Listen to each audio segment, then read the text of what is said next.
Boa noite a todos, bom dia, boa tarde, boa madrugada.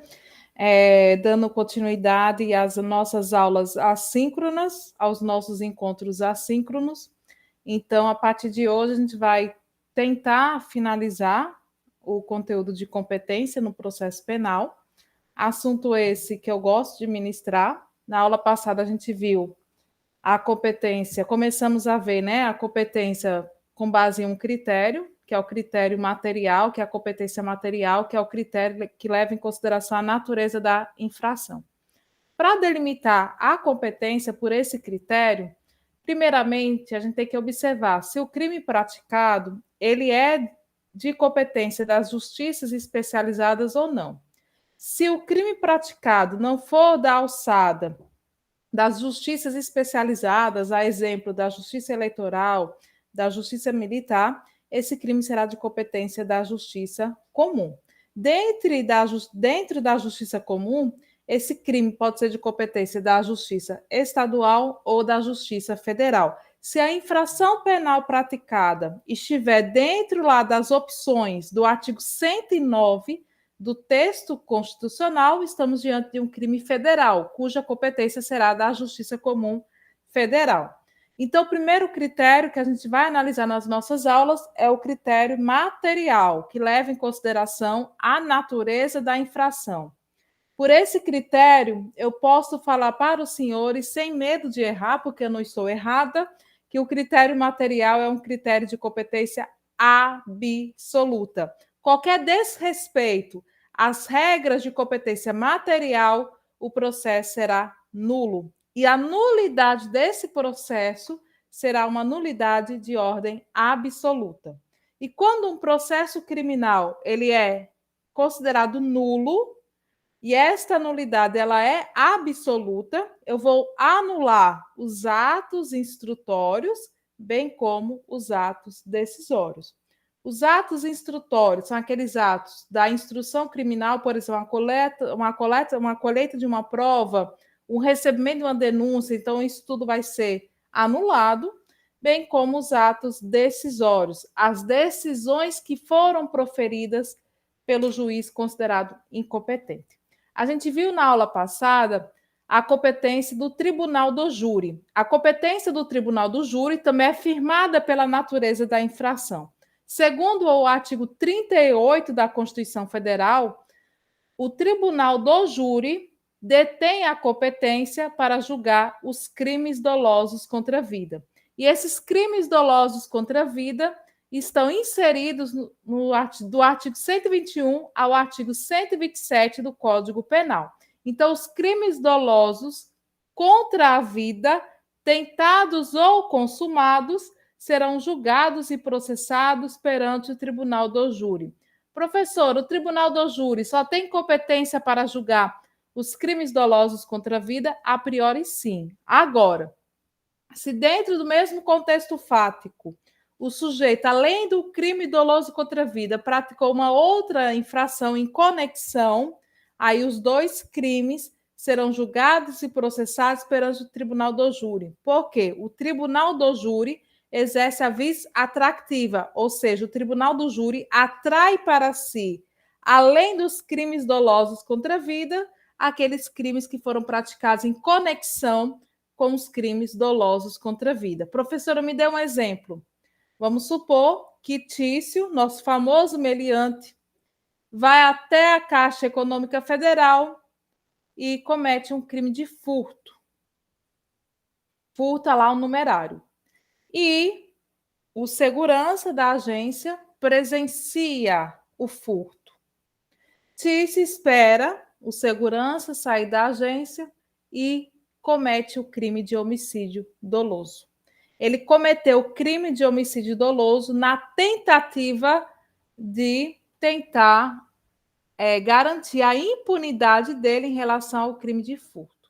Então, no mesmo contexto fático, Tício praticou duas condutas delituosas. Então, essas duas condutas delituosas serão reunidas e serão julgadas e processadas perante o tribunal do júri. Então, com o exemplo que eu dei para os senhores, o tribunal do júri terá a competência para julgar o crime doloso contra a vida em relação ao vigia e também um crime de furto em relação à Caixa Econômica Federal. Então, nesse mesmo contexto, o tribunal do júri ele tem competência para julgar o crime doloso contra a vida e os crimes conexos a este. Regra geral.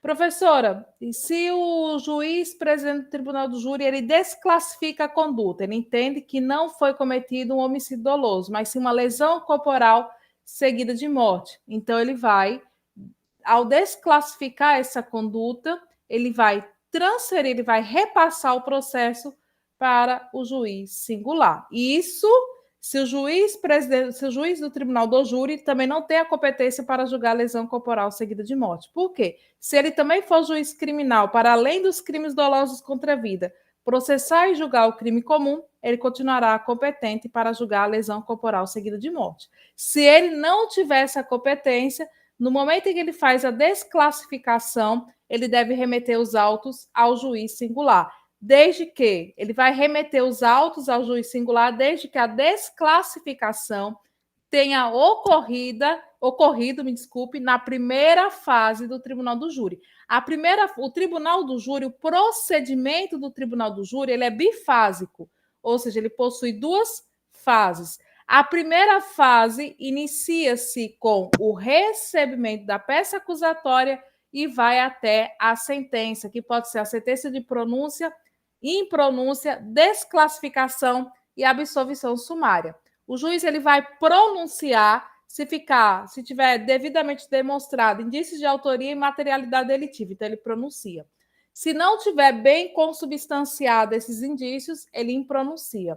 Se ele entender que não foi homicídio, mas sim lesão corporal seguida de morte, ele desclassifica. Ou então, se ele entender que houve alguma causa excludente de ilicitude, ele absolve sumariamente o indivíduo. Se ele entender pela desclassificação, os autos serão remetidos ao juiz singular.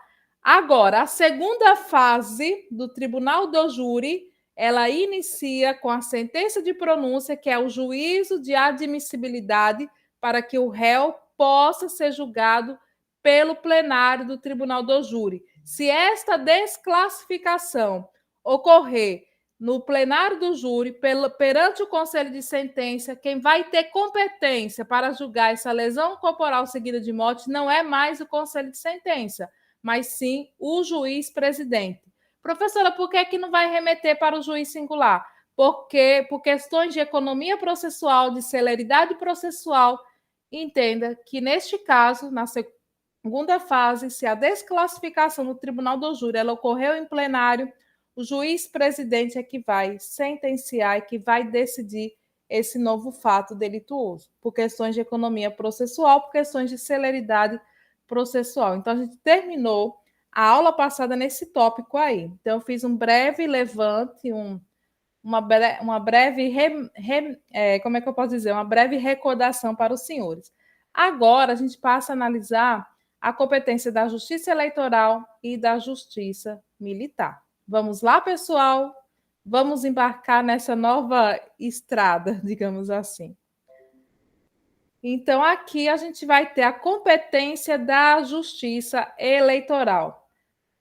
Como é firmada a competência criminal da Justiça Eleitoral? A Justiça Eleitoral ela possui competência para julgar os crimes eleitorais e os crimes comuns que lhe forem conexos. Ou seja, o artigo 35 do Código Eleitoral, ele vai dizer que competirá à Justiça Eleitoral julgar os crimes eleitorais e os crimes conexos a estes. Existem crimes eleitorais no Código Eleitoral, nos artigos 289 a 354, como também existem crimes eleitorais na legislação esparsa. Primeira questão, primeira divergência doutrinária em relação a essa matéria. Se eu estiver diante de um crime eleitoral praticado juntamente com um crime doloso contra a vida, eu vou ter um concurso entre um crime eleitoral e um crime de competência do júri. Aí aqui surge a primeira divergência doutrinária. A primeira corrente doutrinária, defendida pelo ilustre Joel Cândido, entende que, neste caso, tem que haver o quê? Separação de processos, de forma que a Justiça Eleitoral irá julgar o crime eleitoral e o Tribunal do Júri irá julgar o crime doloso contra a vida. Essa é a primeira opinião doutrinária de Joel Cândido. Joel Cândido ele escreve muito na área de direito eleitoral. Uma segunda corrente, encabeçada por alguns doutrinadores, entre eles Luiz Carlos dos Santos Gonçalves, entende que, neste caso aí, vai ter a junção dos dois crimes, eles serão reunidos em um único processo, e esse processo será julgado e processado perante o Tribunal do Júri. Gonçalves entende que, neste concurso entre crime eleitoral e crime de competência do júri, prevalecerá a competência do Tribunal do Júri. Os dois fatos delituosos, segundo o Gonçalves, serão reunidos em um único processo e será processado perante o Tribunal do Júri. A doutrinadora Ana Flávia Messa, que escreve pela Saraiva, ela vai entender o seguinte, que no concurso entre um crime eleitoral e um crime de competência do júri, prevalecerá a competência da Justiça Eleitoral por ser uma justiça mais especializada em relação ao júri. Isso com base no artigo 78, inciso 4 do Código de Processo Penal. Esta corrente defendida por Messa, ela é uma corrente minoritária. Professora, qual é a corrente doutrinária que prevalece? A primeira. Então, havendo um concurso entre crime eleitoral e crime de competência do júri, deverá haver o quê? Separação de processos. O crime de competência do Tribunal do Júri será julgado por este órgão jurisdicional e o crime eleitoral será processado e julgado pela Justiça Eleitoral. Então, prevalece o primeiro entendimento, no sentido de que deve haver o quê? Uma separação de processos. Por que tem que haver essa separação de processos? Porque as regras de competência do júri e da Justiça Eleitoral estão inseridas na Carta Magna. Então, dessa forma, o crime eleitoral vai para a Justiça Eleitoral e o crime doloso contra a vida será encaminhado ao Tribunal do Júri.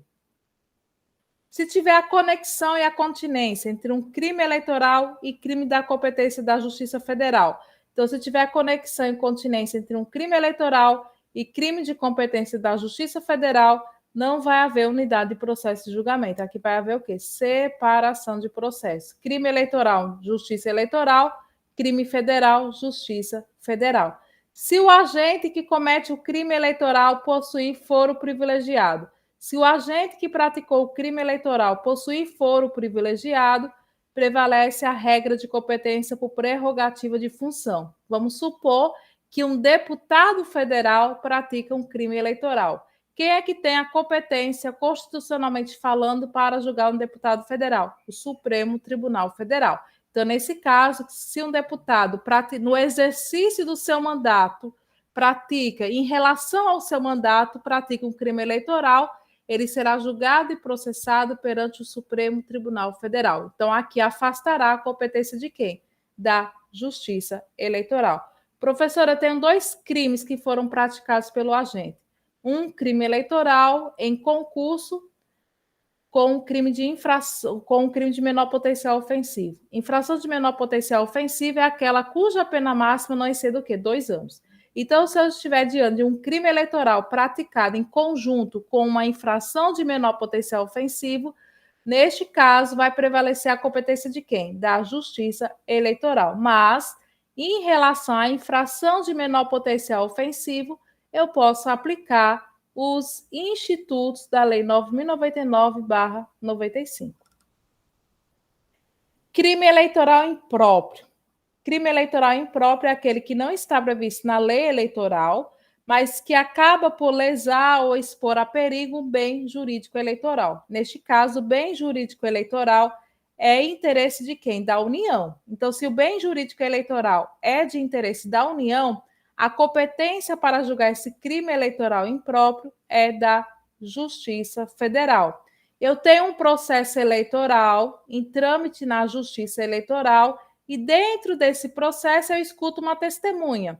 Essa testemunha vai e comete o crime de falso testemunho. Então, o delito de falso testemunho, que é praticado em processo eleitoral, a competência para julgar esse crime de falso testemunho não será da Justiça Eleitoral, e sim da Justiça Federal. Por quê? Porque a Justiça Eleitoral é considerada uma justiça federalizada. Então, se eu tenho um falso testemunho no âmbito de uma justiça federalizada, digamos assim, a competência para julgar esse falso testemunho não é da Justiça Eleitoral, mas sim da Justiça Federal, porque o crime de falso testemunho é um delito contra a administração da justiça.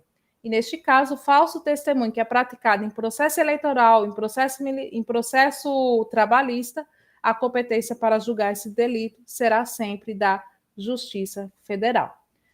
Crime praticado contra juiz eleitoral. A vítima do delito é um juiz eleitoral. E aí? Nesse caso, o delito foi praticado contra um juiz eleitoral, ou seja, contra um órgão de cunho federal. Então, nesse caso, como o delito atentou contra um interesse da União, a competência para julgar esse delito aqui será da Justiça Federal. E o fundamento para este entendimento encontra-se fulcrado ou encontra-se espelhado no artigo 109, inciso 4 da Constituição Federal.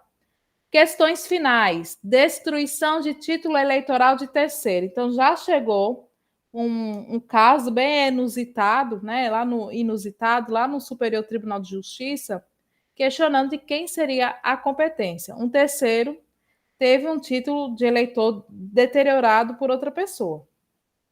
Então, o título de eleitor foi deteriorado, foi estragado, foi deteriorado, e a terceira sessão, a terceira turma do STJ, entendeu que a competência para julgar esse delito aí será da Justiça Federal e não da Justiça Eleitoral.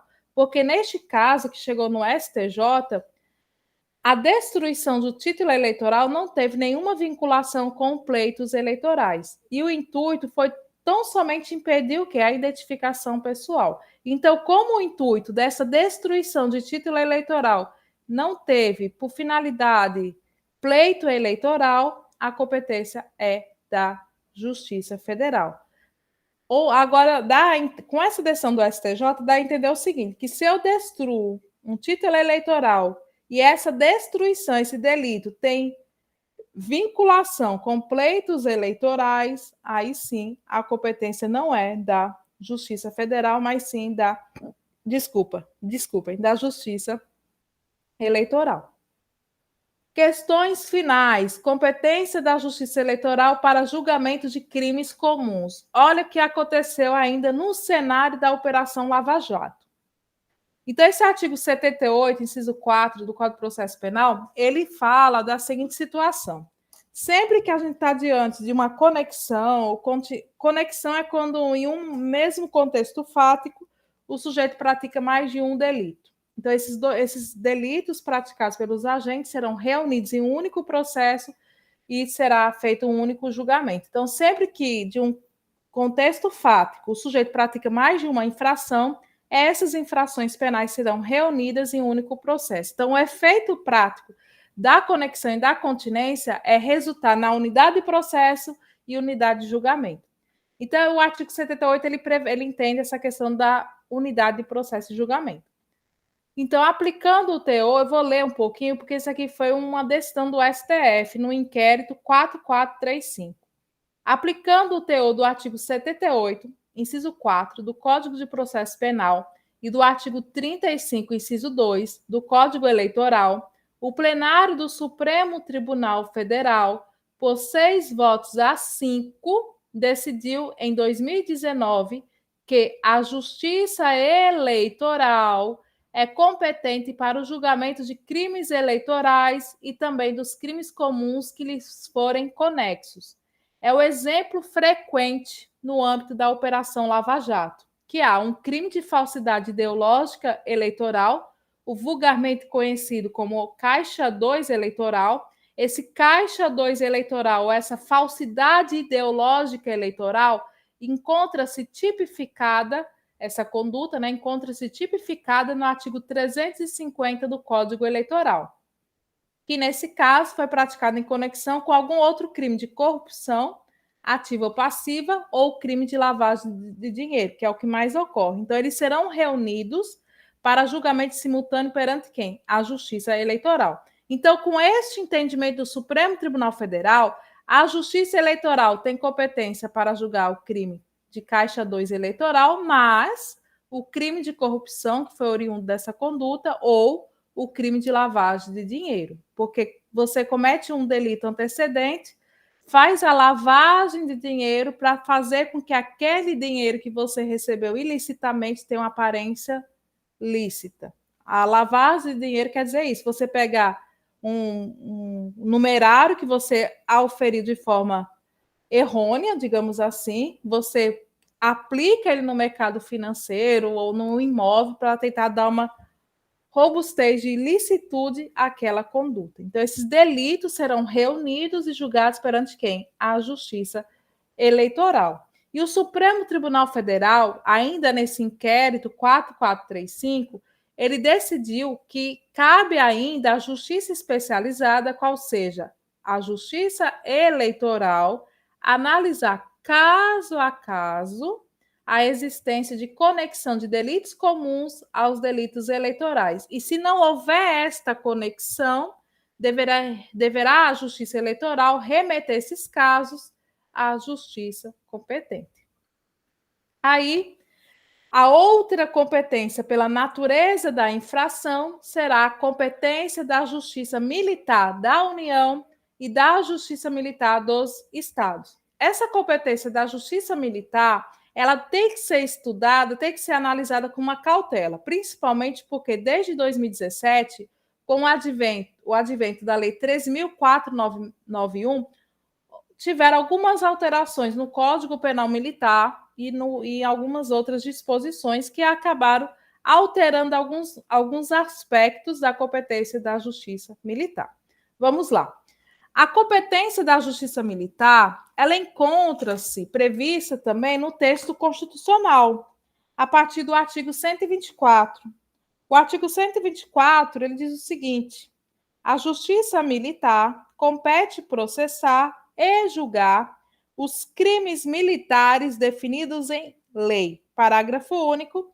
A lei disporá sobre a organização, o funcionamento e a competência da Justiça Militar. E eu ainda tenho o artigo 125, parágrafo 4º do texto constitucional, que diz o seguinte: compete à Justiça Militar Estadual processar e julgar os militares dos estados nos crimes militares definidos em lei e as ações judiciais contra atos disciplinares militares, ressalvada a competência quando a vítima for civil, cabendo ao tribunal competente decidir sobre a perda do posto e da patente dos oficiais e da graduação das praças. Então, vejo, senhores, que a priori a competência tanto da Justiça Militar da União como da Justiça Militar dos Estados encontra-se respaldo no texto constitucional.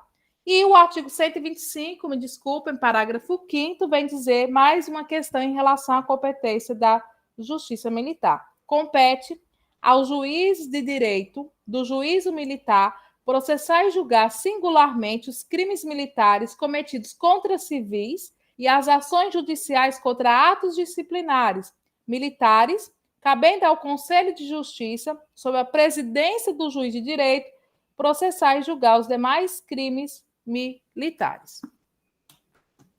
Então, aqui, civis, órgãos jurisdicionais, definição da competência, a fórmula para a definição da competência e a competência material. Vamos para a primeira justiça, Justiça Militar da União. A Justiça Militar da União, ela pode sim julgar um civil. Então, se uma pessoa praticar um crime de dano contra o Exército, contra a Marinha, a Aeronáutica, contra as Forças Armadas, esse civil pode ser processado e julgado pela Justiça Militar da União. Inclusive, existe uma súmula do Supremo Tribunal Federal nesse sentido, no sentido de que a Justiça Militar da União tem competência para julgar civil. A Justiça Militar Estadual, por sua vez, ela não pode julgar um civil. E há uma súmula do STJ nesse sentido, que é a súmula 53 do Superior Tribunal de Justiça. Então, se um civil praticar um crime de dano contra o Corpo de Bombeiro, contra o prédio da Polícia Militar, a competência para julgar esse civil não será da Justiça Militar. Enquanto que, se um civil praticar um crime de dano contra alguma instituição militar da União, esse órgão poderá julgar o civil. Quais são os órgãos jurisdicionais que compõem a Justiça Militar da União? Na primeira instância, o crime eleitoral ele vai ser julgado ou por conselhos ou auditorias, e na segunda instância, a gente vai ter o Superior Tribunal Militar. A definição da competência da Justiça Militar da União leva em consideração a matéria, apenas então somente a matéria. Por quê? Porque a Justiça Militar da União ela pode julgar civil. Qual é a fórmula para delimitar a Justiça Militar da União? Basta que haja o cometimento de um crime militar. E um crime de dano contra o Exército é considerado um crime militar. Então, mesmo que um civil que não é militar, que venha praticar um crime de dano contra um Exército, esse civil será julgado pela Justiça Militar da União, porque entende-se que esse civil praticou o quê? Um crime militar. Qual é a competência material da Justiça Militar da União? Apenas julgar e processar os crimes militares. Os crimes militares são aqueles crimes que estão previstos no Código Penal Militar. Aí vamos para a Justiça Militar Estadual. A Justiça Militar Estadual não pode julgar civil, então, se ela não pode julgar civil, a Justiça Militar Estadual só pode processar e julgar os militares. A Justiça Militar Estadual, ela também é composta por duas instâncias. Primeira instância, segunda instância. A primeira instância da Justiça Militar Estadual, em relação aos casos de ações judiciais contra atos disciplinares militares, será o juiz de direito do juízo militar. Demais casos, demais crimes serão julgados por conselhos ou auditorias, da mesma forma da Justiça Militar da União. A segunda instância, por sua vez, vai ser formalizada ou pelo Tribunal de Justiça ou Tribunal de Justiça Militar. Nem todos os estados possuem o Tribunal de Justiça Militar. Só é possível a existência de um Tribunal de Justiça Militar naqueles entes da federação, naqueles estados em que o efetivo dos militares, o corpo efetivo dos militares, seja superior a 20 mil integrantes. Se tiver esse numerário aqui, é possível que naquele estado exista um Tribunal de Justiça Militar. Se não tiver, quem vai exercer a segunda instância em relação aos crimes militares é o Tribunal de Justiça Comum. A definição de competência da Justiça Militar Estadual, diferentemente da Justiça Militar da União, leva em consideração a matéria e a pessoa, em razão da matéria crime militar, e a pessoa porque a Justiça Militar Estadual só pode julgar o militar, a pessoa. A fórmula para a definição desta competência aqui é o crime militar, que é o crime previsto no Código Penal Militar, mas esta conduta delituosa tem que ser praticada pelo agente militar. Isso com base no artigo 9º, inciso 2 do Código Penal Militar. A competência material aqui da Justiça Militar Estadual não se restringe apenas a crimes militares. Por quê? A Justiça Militar Estadual também tem competência para julgar crimes militares, bem como ações judiciais contra atos disciplinares militares. Súmulas importantes, a súmula 53 do STJ, que diz o seguinte, que compete à Justiça Comum Estadual processar e julgar civil acusado de prática de crime contra instituições militares estaduais. Vamos para um caso prático.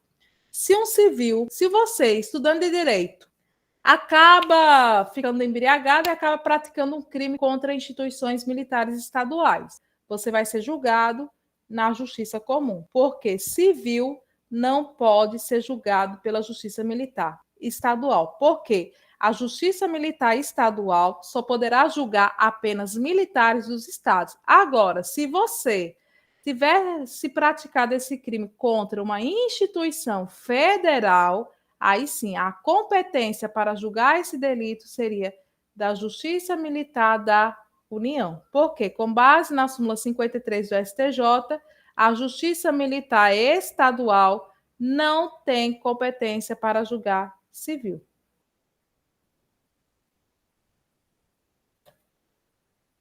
Súmula 78 do STJ, leva em consideração a origem do policial. Então, vamos supor que um policial do estado, um policial militar do estado de Rio de Janeiro, do estado de São Paulo, ele integra a Força Nacional. E ele foi convocado para assumir alguma função lá dentro da Força Nacional de Segurança, foi até o Rio Grande do Sul. Chegou lá, praticou um crime militar. Então, esse policial militar que praticou um crime militar lá no estado do Rio Grande do Sul, ele não vai ser julgado e processado lá no tribunal, lá na Justiça Militar do Rio Grande do Sul, não. Ele vai ser julgado e processado na Justiça Militar do estado de São Paulo.